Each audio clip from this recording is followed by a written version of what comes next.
सलोनी।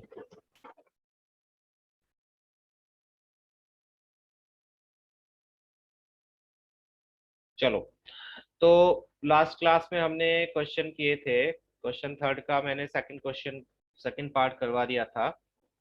ठीक है विनायक। और जो असाइनमेंट मैं अपलोड करूंगा वो सभी को करना है प्लीज। मैं नेक्स्ट क्लास में आपको एंट्री नहीं दूंगा अगर आपने असाइनमेंट करके सबमिट नहीं किया तो। और यही वाले असाइनमेंट्स में चेक करने स्टार्ट करूंगा, इन्हीं से आपको पता चलेगा कि आप कितने प्रोग्रेसिव हो अबाउट दीज टॉपिक्स जो हम कर रहे हैं। ठीक है,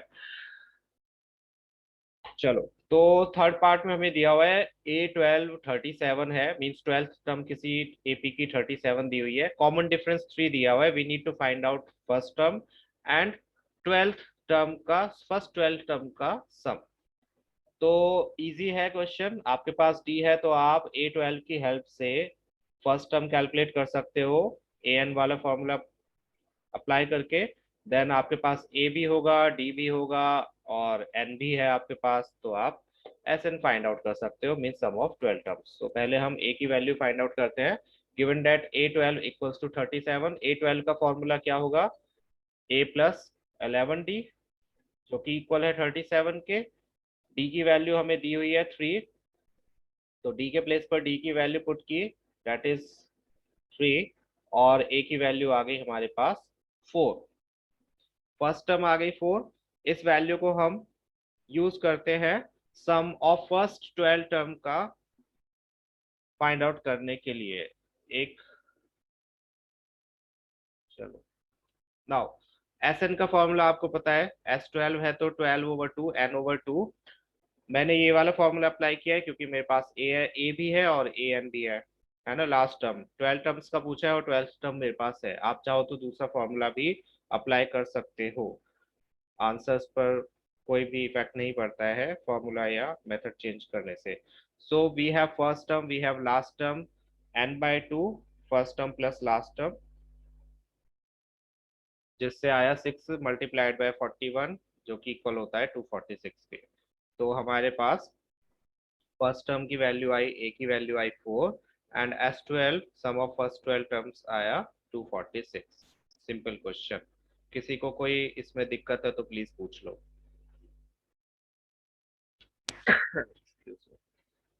पूछिए, कोई भी प्रॉब्लम है तो।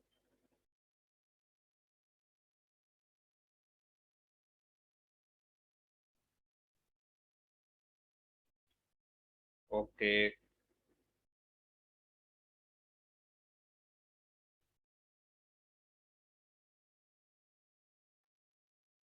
तो नेक्स्ट क्वेश्चन देखते हैं। नेक्स्ट क्वेश्चन में आपको थर्ड टर्म दी है 15, सम ऑफ 10 टर्म्स दिया हुआ है 125। We need to find out common difference D and 10th term of this AP A10। तो पहले हम A3 से देखते हैं, एक इक्वेशन फॉर्म करते हैं, S10 से भी एक इक्वेशन फॉर्म करेंगे। दोनों से हमें जब दो इक्वेशंस मिल जाएंगी तो उनको हम linear equation in two variables की तरह सॉल्व कर सकते हैं, जिनको सॉल्व करने से हमें ए और डी पता चल जाएगा। ए और डी पता चल जाएगा तो हमें A10 और डी पता ही होगा, फाइंड आउट कर लेंगे। तो A3 का फॉर्मूला A+2D होता है, जो कि इक्वल है 15 के, क्वेश्चन में गिवन है। ये फर्स्ट इक्वेशन हो गई। ऑल्सो SN दिया हुआ है, mean sum of 10 terms which is 125। तो S10 का फॉर्मूला क्या होगा, 10/2। इसमें हम AN वाला फॉर्मूला पुट नहीं कर सकते क्योंकि हमें AN की रिलेटेड कोई भी वैल्यू नहीं पता है ना। ना तो हमें A पता है, ना ही हमें AN पता है, तो हमने ये वाला फॉर्मूला अप्लाई किया है सो दैट ये दोनों इक्वेशंस सेम वेरिएबल्स में फॉर्म हो सके। ये ए और डी के साथ में बनी हुई है इक्वेशन, तो हम सेकंड इक्वेशन भी ए और डी के साथ में बनाएंगे। ये नहीं कि दूसरी इक्वेशन आपने ए और ए एन के साथ में बना दी, फिर आप इन दोनों को सॉल्व नहीं कर पाओगे। ये चीज भी ध्यान रखना कि जब आप लीनियर इक्वेशन से कोई क्वेश्चन सॉल्व कर रहे हो तो दोनों इक्वेशन सेम वेरिएबल में होनी चाहिए। That's why I use this formula. यहाँ पर ये लिखा है, ये ए एन को जब आप वो कर लोगे एक्सपेंड तो ये A+n-1 इंटू डी ही हो जाएगा। तो यहाँ पर मैंने 2A+n-1 into D formula use किया। इसको क्रॉस मल्टीप्लाई, एन की वैल्यू 10 है, क्रॉस मल्टीप्लाई किया जिससे हमारे पास कुछ कुछ इस तरह की इक्वेशन आ गई। Second equation, we have second equation 2a plus 90 equals to 25। Now in दोनों इक्वेशंस को हमें linear equation in two variables की तरह सॉल्व करना है यूजिंग एलिमिनेशन मेथड। मैं एलिमिनेशन से कर रहा हूँ, तो आप एलिमिनेशन से करने के लिए क्या करेंगे, फर्स्ट इक्वेशन को 2 से मल्टीप्लाई करेंगे सो दैट a के जो कोफिशिएंट्स है वो इक्वल हो जाए। So multiplying first equation by 2 and subtracting it from second equation. First equation को 2 से मल्टीप्लाई कर रहे हैं और उसको सेकंड इक्वेशन में से सब्ट्रैक्ट कर रहे हैं। मैंने एक ही लाइन में ये सारा काम कर दिया। आप जैसे करते हो थर्ड चैप्टर में करते आए हो वैसे ही कर सकते हो। एलिमिनेशन से करो, सब्सटीट्यूशन से करो, क्रॉस मल्टीप्लिकेशन से करो, totally up to you. So what I did, elimination method use किया मैंने इन दोनों में। कंफ्यूज मत होना कि एक ही लाइन में सब कुछ कैसे आ गया, सिंपली एलिमिनेशन मेथड यूज किया है और उससे मेरे पास डी की वैल्यू आ गई -1। इस वैल्यू को मैं फर्स्ट इक्वेशन में पुट कर सकता हूँ। फर्स्ट इक्वेशन में पुट किया तो मेरे पास ए की वैल्यू आ जाएगी कितनी, 17। Now I have a first term की value, I have T one of my answers. I need to find out A ten, tenth term का फॉर्मूला क्या होगा। चलो एक बार आप सभी बताओ बच्चे, टेंथ टर्म का फॉर्मूला क्या होता है एपी में, यस सलोनी, टेंथ टर्म का डायरेक्ट फॉर्मूला क्या होगा। यस निकिता, यस सबका जवाब सही है, ए plus 90। So A ten equals to A plus 90 आप डायरेक्ट लिख सकते हो। ठीक है, अगर आपको एन की वैल्यू पता है आप डायरेक्ट ये फॉर्मूला लिख सकते हो। You don't need to write down whole formula, but उसको मेंशन कर दोगे तो अच्छी बात है, ए plus N minus one into D. So we have A की value 17, we have 9 and yes, so A ten आ गया कितना, 8। इजी क्वेश्चन है, किसी ने ट्राई किए थे सारे पार्ट्स, किस किस ने कर लिए, मैंने बोला था कि आप ट्राई करके देखना, किस किस ने किए।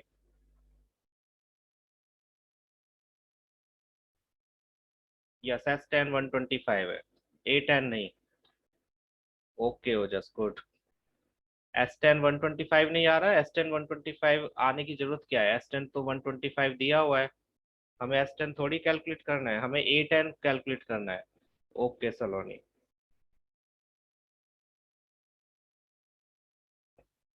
बट एस टेन तुम फाइंड आउट ही क्यों कर रहे हो Vinayak.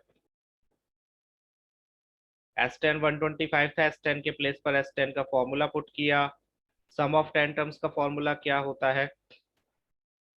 Yes that's what I am saying Janvi, S ten तो दिया हुआ है, एस टेन थोड़ी फाइंड आउट करना है।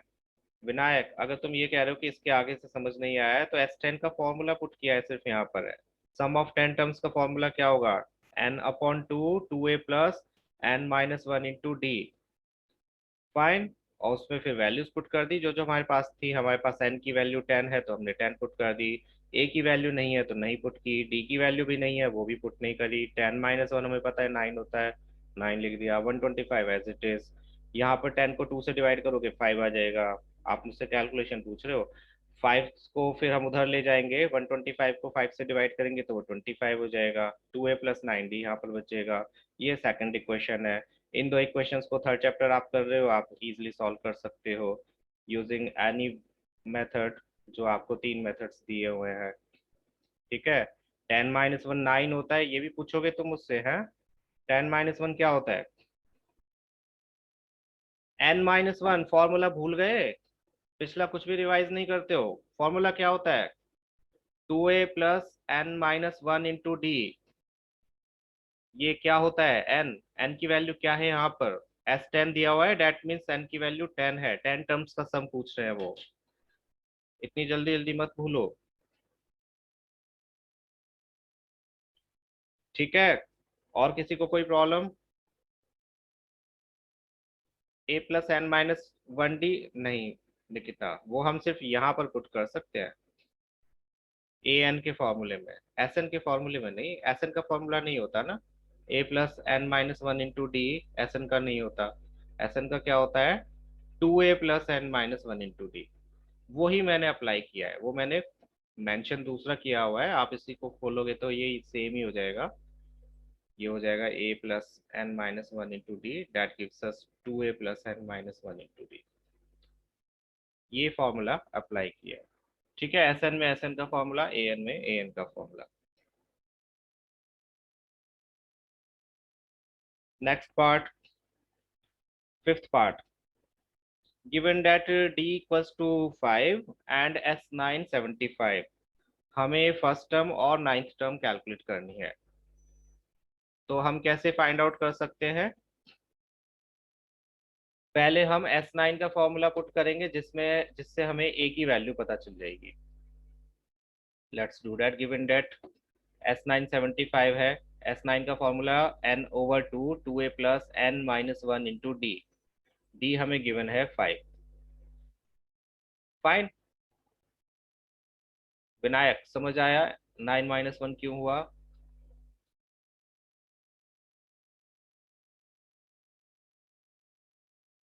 ठीक है, और किसी को कोई प्रॉब्लम इस स्टेप में नहीं होनी चाहिए। एस नाइन का फॉर्मूला है, ये रहा formula, and then we have D की वैल्यू पुट किया। वैल्यूज को टू को उधर ले गया मैं, सो दैट ये 150 हो गया। आप चाहो तो अंदर मल्टीप्लाई कर सकते हो 9/2 से डायरेक्ट। मुझे ये ज़्यादा अच्छा लगता है कि मैं टू को ट्रांसपोज कर लूँ, इन केस ये इससे कट नहीं हो रहा है। तो 9 को अंदर डी के प्लेस पर, तो डी था 5, इसको मल्टीप्लाई किया तो हमारे पास आ गया 9 2s are 18a and 9 40s are 360। 18a equals to, yes sorry, 150 minus 360, that is minus 210। सो ए की वैल्यू जब आप 18 से इसको डिवाइड करेंगे, जितना भी कैंसिल आउट होता है, प्लीज डेसिमल में नहीं करना है। डेसिमल में करोगे तो आपके लिए मुश्किल हो जाएगी, नहीं करना है डेसिमल में, अप्रोक्स वैल्यू आएगी। तो ये आ गई ए की वैल्यू, बहुत ही बुरी वैल्यू आई है, बट इसी से काम चलाना पड़ेगा। नाउ एक आंसर तो हमारा आ गया। What we need to find out A nine. A nine find out करने के लिए हमारे पास ए होना चाहिए, डी होना चाहिए, जो कि हमारे पास है। वी हैव फर्स्ट टर्म की value, we have common difference की value. Let's do that. A nine की value, yes correct, a nine होगा a plus 8d। That is a की वैल्यू यहाँ पुट की, डी के प्लेस पर डी की वैल्यू। ठीक है, डी की वैल्यू क्या है? डी की वैल्यू 5, तो 8 5 सर कितने हो गए 40। दोनों को सॉल्व किया तो आंसर आया 85/3। सो ए नाइन हो गया 85/3। We have these two answers. Fifth is easy. एक एक ही है इसमें थोड़ा सा मुश्किल, बाकी सभी इजी क्वेश्चंस हैं, इजी पार्ट है। चलें आगे करें मूव, या आप में से कोई नोट डाउन कर रहे हो?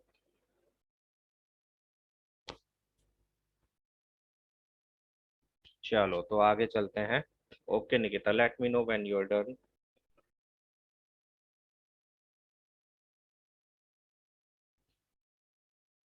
यस अभी दूंगा आदित्य, जस्ट ये पार्ट्स हो जाएं फिर मैं देता हूँ। ओके गौरी, मेक श्योर कि आप उसे संभाल के भी रखो।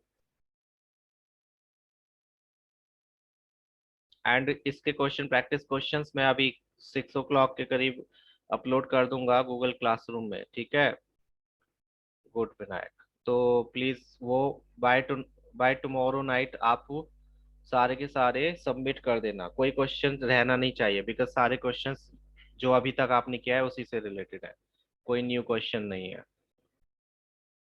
Now we have sixth part, जिसमें हमें फर्स्ट टर्म दी हुई है, कॉमन डिफरेंस दिया हुआ है, सम ऑफ सम टर्म्स दिया हुआ है। हमें नहीं पता कौन सी कितनी टर्म्स का सम दिया हुआ है, बट फ्यू टर्म्स का सम 90 दिया हुआ है। So we need to find out number of terms and A n. Yes Saloni, जो अब तक किए हैं सिर्फ उन्हीं तक के।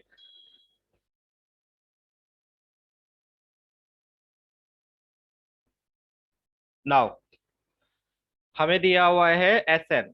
देखो ए में कोई फॉर्मूला नहीं होता, डी का कोई फॉर्मूला नहीं होता, तो हम एस एन में ही फॉर्मूला अप्लाई कर सकते हैं, जिसमें ए और डी दोनों यूज हो सकते हैं, तो उससे हमें एन की वैल्यू पता चल जाएगी। सो यहाँ पर मैंने ए एन का एस एन का फॉर्मूला लिया, N over two A plus N minus one into D which is equal to 90। A और डी की वैल्यूज मुझे पता है, तो मैंने वैल्यूज पुट कर ली। टू तो उधर चला गया, ये 180 हो गया। टू मल्टीप्लाइड बाय ए की वैल्यू 2 4 हो गया। एन नहीं पता हमें, डी पता है 8। वैल्यूज पुट की, इसको मल्टीप्लाई किया, अंदर सॉल्व किया, मल्टीप्लाई किया, जिससे हमारे पास एक क्वाड्रेटिक इक्वेशन फॉर्म हो गई। ठीक है, 8n² माइनस 4n, इसको भी धर ले आए -180। पूरी इक्वेशन को 4 से डिवाइड कर सकते हैं बिकॉज तीनों ही 4 से डिविजिबल हैं। नहीं करना चाहते हो आप तो ऐसे ही मिडिल टर्म स्प्लिट कर सकते हो। मुझे थोड़ा सा सिंपल करना है सॉल्यूशन को जिससे इजीली निकल जाए फैक्टर्स, तो मैंने दोनों साइड्स को 4 से डिवाइड कर लिया, जिससे कि आ गया 2n² माइनस n माइनस 45। अब 45 टू जार होते हैं 90। 90 के ऐसे फैक्टर्स जिससे हमें क्या मिले, 1 मिले। एड या सब्ट्रैक्ट करने पर क्या हो सकते हैं, 10 9 आर 90 एंड 10 माइनस 9 1 होता है। ये तो आपको आता है, मुझे बताने की जरूरत नहीं है मिडिल टर्म फैक्टराइजेशन। तो मैंने यहाँ पर मिडिल टर्म फैक्टराइजेशन का यूज किया, मिडिल टर्म को स्प्लिट किया, कॉमन लिया। यस गौरी, कॉमन लिया दोनों में से 2n, वी गेट n-5। इन दोनों में से पॉजिटिव 9 लिया, बचा n-5। n-5 कॉमन लिया तो बचा हमारे पास 2n+9 एंड n-5। दोनों को जीरो के इक्वल रखा, n-5 equals to 0, 2n+9 equals to 0, जिससे हमारे पास n की वैल्यू एक आई 5 और एक आई -9/2। तो इसमें से हम कौन सी वैल्यू को एक्सेप्ट करेंगे, या दोनों ही एक्सेप्टेबल हैं? यस विनायक, क्या ये दोनों वैल्यूज एक्सेप्टेबल है? यस सलोनी। नो, क्यों नहीं है? निकिता आप बताओ। Yes Gauri, good. कौन सी वैल्यू को आप नेग्लेक्ट करोगे अगर फ्रैक्शन एंड नेगेटिव है ना? फर्स्ट तो इसका रीजन ये है कि नेगेटिव नहीं हो सकती, दूसरा ये है कि फ्रैक्शन भी है। तो दोनों ही हमारी इन, यस सलोनी, जो हमारा एन की वैल्यू है नंबर ऑफ टर्म, वो हमेशा पॉजिटिव इंटीजर होनी चाहिए। सो हम नेग्लेक्ट कर देंगे इस वैल्यू को। लेकिन कई बार ऐसा भी हो सकता है कि दोनों ही एन की वैल्यू सेम आए, मतलब पॉजिटिव इंटीजर आए। उस केस में फिर आपको अलग अलग आंसर्स से चेक करके देखना पड़ेगा, वो एक ही क्वेश्चन है, आगे आएगा लास्ट में है वो। So since n can not be negative, so neglecting n equals to -9/2। आपको ये लाइन लिखकर आनी है कि आप इसको किस बेस पर बेचारे को फेंक रहे हो, इसको क्यों अंदर आने से मना कर रहे हो, इसको आगे क्यों नहीं ले जा रहे हो, क्योंकि ये हमारे क्राइटेरिया को मैचअप नहीं करता है। So we are neglecting this value. Now discrimination हो गया। n इक्वल्स टू 5 ले लिया, n इक्वल्स टू 5 लिया तो हमें an की वैल्यू अब पता लगानी है। an मीन्स हमें a5 की वैल्यू पता लगानी है, फिफ्थ टर्म। फिफ्थ टर्म का फॉर्मूला a+4d हो जाएगा। यस गौरी। सो a के प्लेस पर a की वैल्यू विच इज 2, d के प्लेस पर d की वैल्यू विच इज 8। आंसर कितना आ गया, 34। a5, an का मतलब था पहले n की वैल्यू निकालो, फिर n के प्लेस पर 5 पुट किया तो a5 हो गया, a5 की value 34। So we have fifth term 34 and number of terms 5। Easy question, किसी को कोई मुश्किल? इसमें एपीबी यूज हुई, इसमें पॉलिनोमियल या क्वाड्रेटिक इक्वेशन कह सकते हैं, क्वाड्रेटिक इक्वेशन भी यूज हुआ।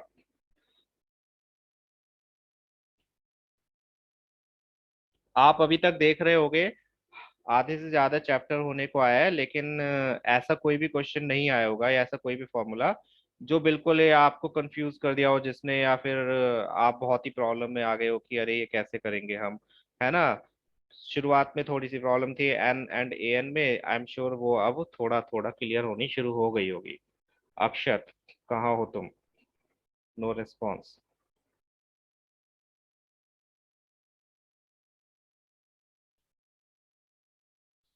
सो निकिता टेल मी इफ आपने नोट कर लिया।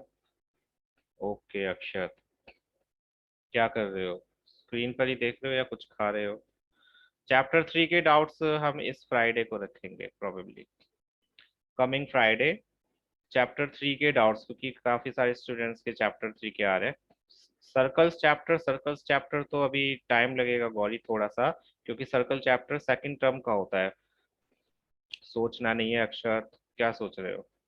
बट हाँ, अगर आपके स्कूल में हो गया है तो आप मुझसे पूछ सकते हो उसके बारे में, और अगर आपको थोड़ा सा जल्दी है तो there are recordings of previous year, you can go through them. क्योंकि हमें पहले ट्रायंगल चैप्टर करना है, इसके बाद में triangle chapter which is very important and थोड़ा सा लेंदी एंड मुश्किल भी, तीनों ही चीजें है उसमें, और बोरिंग भी है।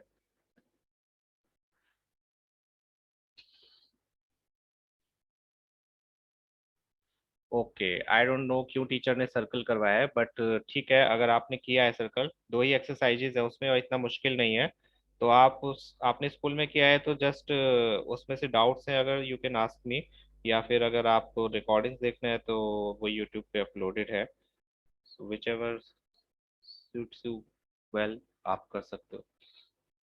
अभी स्टार्ट नहीं हुआ, और चलो ठीक है, तो जब स्टार्ट होगा, बहुत इजी चैप्टर, इतना मुश्किल नहीं है, there are only two theorems जो आपको बहुत अच्छे से समझ आ जाएंगे, not that much difficult. Now we have question 3 का सेवंथ पार्ट, जिसमें हमें फर्स्ट टर्म दी है 8, लास्ट टर्म या ए एन दिया हुआ है 62, एस एन भी दिया हुआ है 210। We need to find out N and D. तो यहाँ पर हम क्या यूज कर सकते हैं, हम पहले एस एन का फॉर्मूला यूज कर सकते हैं टू फाइंड आउट एन। क्यों? क्योंकि हमारे पास ए एन भी है, हमारे पास ए भी है, तो मैं छोटा वाला सम का फॉर्मूला अगर यूज करूं तो मेरे पास एन की वैल्यू आ जाएगी। We don't need to use D वाला फॉर्मूला, मेरे पास ए भी है, मेरे पास ए एन भी है, तो हम डायरेक्ट इस फॉर्मूला को यूज करते हैं टू फाइंड आउट एन की वैल्यू। ए के प्लेस पर ए की वैल्यू 8, टू को उधर ले गए which gives us 420, and A N के प्लेस पर 62, जिससे हमारे पास एन की वैल्यू आ गई 6। सिंपल, ठीक है, किसी को कोई प्रॉब्लम इसमें? यस, 6। एस एन दिया हुआ था 210। अगेन आप अगर दूसरे वाले फॉर्मूला से करना चाहते हो आप कर सकते हो, लेकिन उसमें आपको डी की जरूरत पड़ेगी, जो कि हमें नहीं दिया हुआ, तो उस केस में आपको थोड़ी सी मुश्किल हो सकती है ना, थोड़ा सा लेंदी हो जाएगा, मुश्किल तो कुछ नहीं होगी। यू हैव ए, तो यहाँ से हमने एन की वैल्यू कैलकुलेट करी, अब हमारे पास ए भी है, हमारे पास एन भी है, तो हम डी कैलकुलेट कर सकते हैं किससे? ए एन के फॉर्मूला में पुट करके। ए एन का फॉर्मूला क्या होता है? ए plus N minus one into d, जिसमें हमें ए की वैल्यू पता है, एन की वैल्यू भी पता है, डी की वैल्यू फाइंड आउट करनी है, ए एन की वैल्यू भी पता है।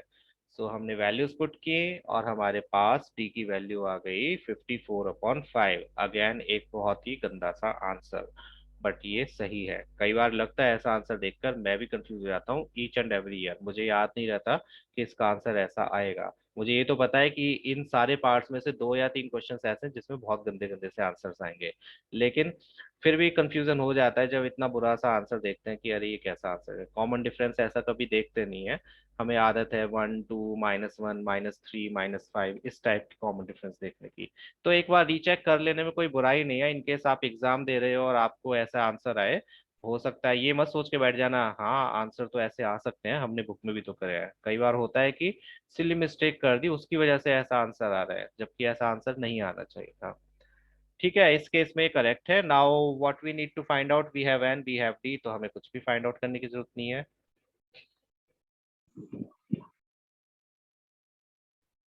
ये हो गया हमारा आंसर। इजी क्वेश्चन, किसी को कोई प्रॉब्लम इसमें कृपया बताइए, किसी को कोई भी दिक्कत आ रही है इस प्रश्न में, ऐसे क्वेश्चंस में?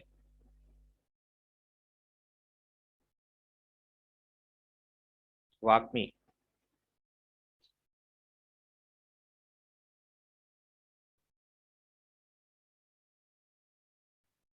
ओके,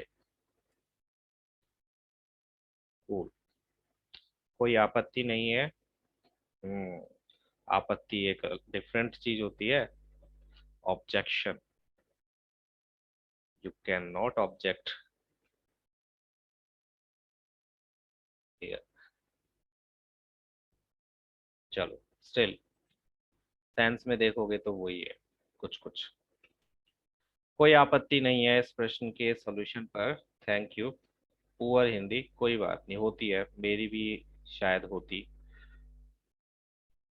किसी की इंग्लिश होती है, किसी की हिंदी होती है। लैंग्वेजेस में वी कैन नॉट से कि हमेशा परफेक्ट कोई हो सकता है, और होना भी नहीं चाहिए। Even if you have noticed, आपने कभी सीरीज देखी हो, अमेरिकन सीरीज जो होती हैं उसमें वो ग्रामेटिकल एरर्स बहुत ज़्यादा मिस्टेक्स करते हैं। हमें ये लगता है कि उनकी इंग्लिश बहुत अच्छी होती है, बट ऐसा नहीं है। ग्रामर से रिलेटेड इतनी ज़्यादा मिस्टेक्स होती हैं उनकी कि आप भी सोचोगे कि ये है भी अमेरिकन या नहीं है। सो लैंग्वेज में चलता है इतना। आपकी मदर टंग हिंदी है, बट आपको हिंदी के सारे वर्ड, सारे ग्रामर नहीं आती। Same thing goes other countries में भी, कि उनकी मदर टंग अगर इंग्लिश है, इसका मतलब ये नहीं है कि उन्हें इंग्लिश बहुत अच्छी आती होगी। वो भी मिस्टेक करते हैं। एंड वी डू नॉट जज पीपल बाय देयर लैंग्वेज। उनकी लैंग्वेज में थोड़ा बहुत उतार चढ़ाव हो सकता है। किसी की इंग्लिश अच्छी है, किसी की हिंदी अच्छी है, किसी का कुछ भी अच्छा नहीं है, कोई भी लैंग्वेज अच्छी नहीं है, but they at least know how to express. Yes, they speak very fast. Still I like UK accent, उनकी इंग्लिश बहुत अच्छी होती है। यूके वाले ब्रिटिश जो होते हैं वो इन चीज़ों का बहुत ध्यान रखते हैं। They have etiquettes, they have क्या बोल सकते, डिसेंसी ऑफ लैंग्वेज। चलो, वी हैव एट क्वेश्चन। यहाँ पर हमें कोई टर्म दी है जिसकी वैल्यू 4 है।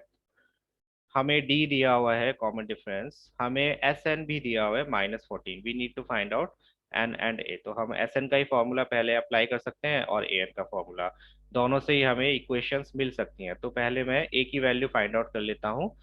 ए एन से ए और डी की फॉर्म में, मतलब इक्वेशन फॉर्म कर लेता हूँ। सो ए एन का formula a+n-1 into D, which is equals to 4।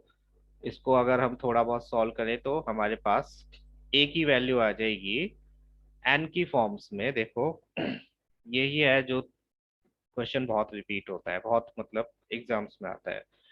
यहाँ पर हमने ए एन को यूज किया, डी की वैल्यू है, ए की वैल्यू नहीं है और एन की वैल्यू नहीं है, तो उससे हमने एक इक्वेशन बना ली जिससे हमने ए की वैल्यू फाइंड आउट कर ली in the terms of N.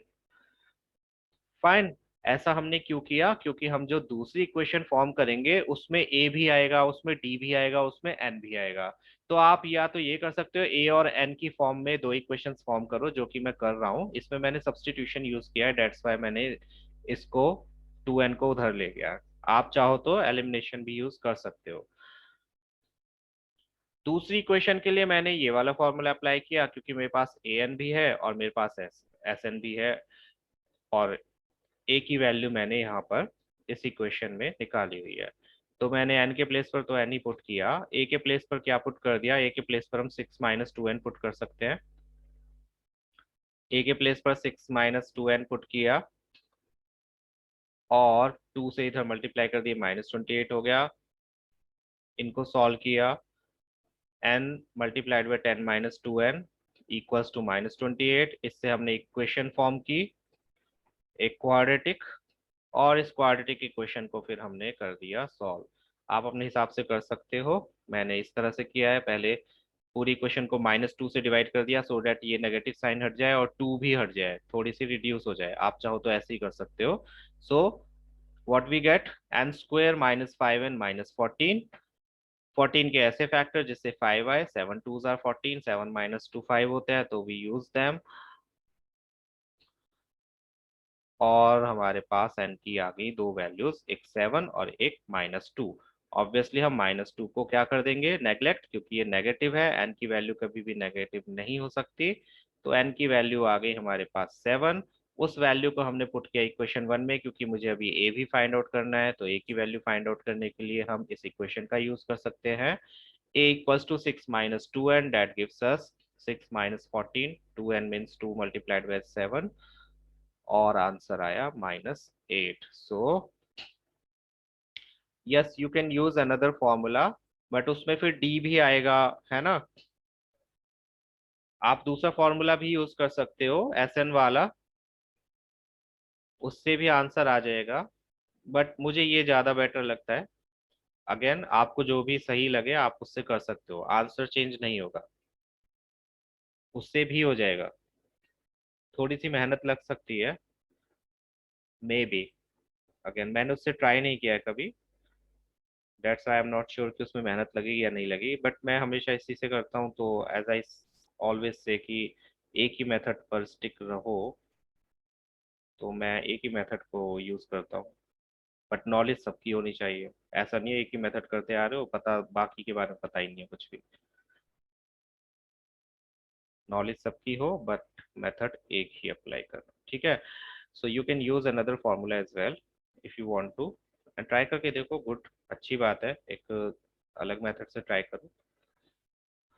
इसमें किसी को प्रॉब्लम है यही, ये क्वेश्चन थोड़ा सा लेंदी है, यस, और ये थोड़ा डिफिकल्ट भी है, क्योंकि इसमें अगर ये वाला जो स्टेप है ये याद नहीं रहता, तो कई बार ऐसा होता है कि इस वाले स्टेप पर आकर हम एसएन का वही वाला फॉर्मूला यूज करते हैं जो हमें दिया हुआ है, तो थोड़ा हौच पौच हो जाता है, और कुछ नहीं होता। ए भी आ जाएगा उसमें, एन भी आ जाएगा, ए की एन से मल्टीप्लाई हो रही है, तो हम ये सोचने पे मजबूर हो जाते हैं कि अब यहाँ पर हम क्या करें। सपोज करो मैंने ये इक्वेशन फॉर्म ना करी होती, तो यहाँ पर आकर आप सोचते एन की ए में मल्टीप्लाई होगी, तो हम फिर करेंगे क्या, यहाँ से ए की वैल्यू निकालें, एन की वैल्यू निकालें। तो उस केस में आपको याद रखना है ए की प्लेस पर आप ये पुट कर सकते हो, और ए एन के प्लेस पर डायरेक्ट आप 4 पुट कर सकते हो। यहाँ पर मैं चाहता तो a+n-1 इंटू डी लिख सकता था, या बड़ा वाला फॉर्मूला यूज कर लेता, बट उस केस में भी आंसर तो 4 ही आता, सॉल्व करके 4 ही लिखना होता, तो हम डायरेक्ट ही 4 लिख देते हैं। जब हमारे पास एन की वैल्यू है, एस एन की वैल्यू है, तो let's do this method only. Clear? किसी को परेशानी इसमें? लेंदी है थोड़ा सा, ट्रिकी कह सकते हो, बट आई एम श्योर इतना मुश्किल नहीं है जितने उल्टे सीधे क्वेश्चंस आप ऑलरेडी कर चुके हो, अभी और आगे भी करोगे।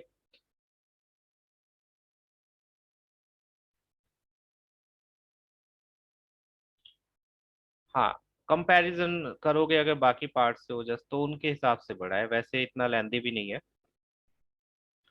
यस, ये क्वेश्चन मोस्टली आ जाता है, टीचर्स दे देते हैं इस क्वेश्चन को, क्योंकि ये थोड़ा ट्रिकी भी है, इसमें क्वाड्रेटिक इक्वेशन भी यूज हो रही है, इसमें सब्स्टिट्यूशन भी यूज हो रहा है। सो जी शुक्रिया विद्यार्थी जी। ठीक है, आगे चले निकिता, हो गया? अगेन किसी को डाउट है तो प्लीज पूछ लीजिए। नहीं है? इसके तो सारे पार्ट्स कर ही लेते हैं जल्दी जल्दी, जल्दी जल्दी मीन्स समझ समझ के, ये 2 ही पार्ट्स रह गए हैं।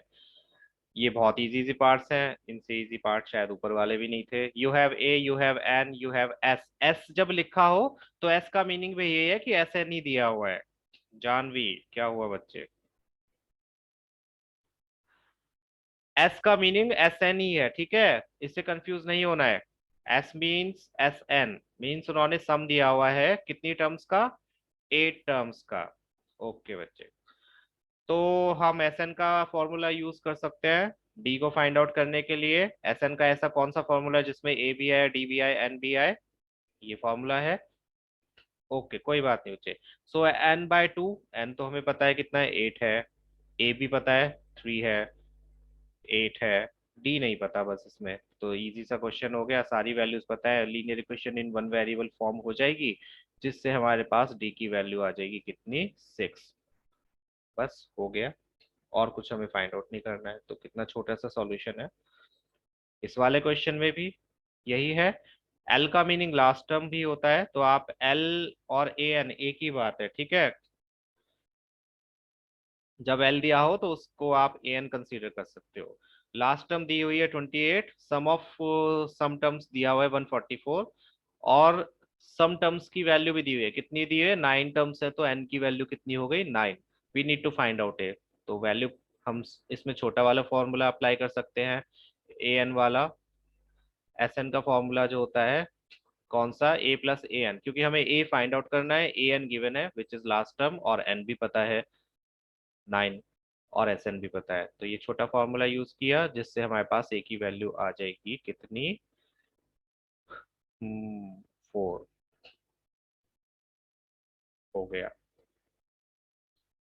इजी क्वेश्चंस थे सारे। किसी को कोई प्रॉब्लम हुई इन क्वेश्चंस को समझने में? कृपया मुझे बताइए, क्या किसी महानुभाव को इन प्रश्नों को करने में किसी भी प्रकार की दिक्कत उत्पन्न हो रही है?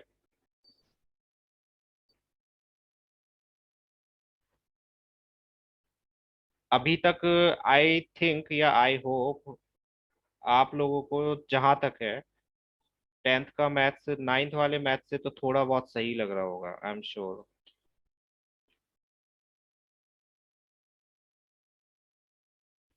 9th का मैथ्स मुझे तो नहीं अच्छा लगता है, आप में से किसी को लगा हो तो बात अलग है, बट 10th का मैथ्स 9th के मैथ्स से बहुत इजी और बहुत लॉजिकल सा लगता है थोड़ा सा। यस। हाँ, 9th का बोरिंग भी था। 10th is good actually. Calculation part है ज़्यादा से ज़्यादा, और इजी है, इंटरेस्टिंग भी है थोड़ा बहुत। ऐसा नहीं है कि इंटरेस्टिंग ना हो। अभी जब ट्रिग्नोमेट्रिक हाई डिस्टेंस के आएंगे क्वेश्चन तो वो थोड़ा सा मुश्किल लगेगा, लेकिन इंटरेस्टिंग लगेगा। All subjects okay, all subjects मुझे तो याद ही नहीं है खैर, बट हाँ, मैथ्स मुझे अच्छा लगता है, 10th का अच्छा लगता है। 11th का फिर अगेन वही 9th क्लास की तरह थोड़ा बोरिंग लगेगा, 12th में आके फिर से वही हो जाएगा कि 12th अच्छा लगेगा। चलो मैं एक क्वेश्चन देता हूँ आपको फॉर प्रैक्टिस, आप वो करके दिखाओ मुझे।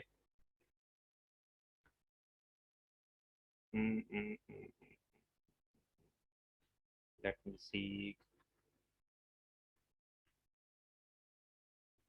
हाँ, इसको मैं रिकॉर्डिंग को कर देता हूँ बंद।